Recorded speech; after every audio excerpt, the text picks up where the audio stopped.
یہ نوٹ کر لیجئے، ہدایت و ضلالت اس دنیا میں جو مختلف حالتیں انسان پر طاری ہوتی ہیں، یا نعمتوں کی بارش ہو رہی ہے، یا تنگی ہے، فقر ہے، احتیاج ہے، دنیاوی حیثیت ہے، وجاہت ہے، یا دنیا میں گمنامی ہے، کسنوی پرست کے بھیا کیس تھی، کوئی آپ کا حال ہی نہیں پوچھ رہا کہ تم ہو کون، تمہارے منہ میں کتنے دانت ہیں، یا یہ کہ دنیا میں اقتدار کی کسی مسند پر انسان بیٹھا ہے، یا یہ کہ کوئی اس کے ہاتھ میں اختیار نہیں۔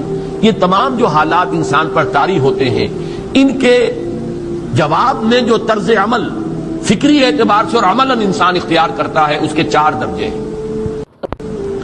پہلا درجہ ہے انتہائی گمراہی، ضل ضلالا بعیدا۔ وہ کیا ہے؟ اگر عزت ہوئی، نعمتیں ملی، فلاں دیوی یا دیوتا کی نگاہ کرم ہے، اس کی کرپا سے یہ ہو گیا، اور اگر کوئی تکلیف آ گئی، مصیبت آ گئی، معلوم ہوتا ہے کہ فلاں دیوی یا دیوتا ہم سے ناراض ہو گیا، یہ کالی دیوی کی طرف سے کوئی مصیبت آ گئی ہے، یا یہ کہ یہ لکشمی دیوی کی نگاہ کرم ہے کہ ہمیں دولت مل گئی ہے۔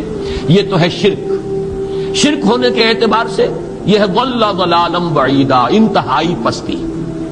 اس پستی سے اوپر آئیں گے تو توحید کی پہلی منزل ہے۔ عزت دی اللہ نے دی، اگر کوئی تنگی آ گئی، فقر، تکلیف، کوئی ذلت، رسوائی، یہ بھی اللہ کی طرف سے۔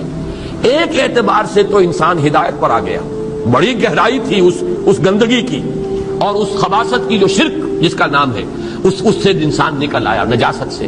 توحید تو ہے، لیکن ابھی اس میں اس کی گمراہی کا ایک ایلیمنٹ شامل ہے، اور یہ گمراہی سے جب تک آگے نہیں آئے گا، اوپر نہیں ابھرے گا، اس کا طرز عمل کیا ہوگا کہ ذرا کچھ مل گیا، عزت مل گئی، پھولے نہیں سما رہے، اب زمین پر قدم نہیں ٹک رہے، گردن اکڑ رہی ہے، کہیں محرومی ہو گئی، کوئی تکلیف آ گئی، کوئی مشقت، فقر آ گیا، اب بجھ کر رہ گئے۔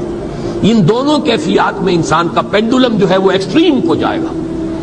یہ کب ہوگا؟ جبکہ انسان یہ سمجھتا ہے کہ اس دنیا میں جو دولت مل گئی یا عزت مل گئی تو یہ گویا کہ بڑی کوئی قابل فخر شے ہے، اور اگر یہاں پر کوئی تکلیف آ گئی، کوئی مصیبت آ گئی، فقر و فاقہ آ گیا تو یہ گویا کہ بہت ہی اہانت آمیز شے ہے۔ اگر یہ انسان سمجھے گا تو طرز عمل وہ نکلے گا نتیجے کے طور پر جو میں بیان کر چکا ہوں، یہ گمراہی ہے۔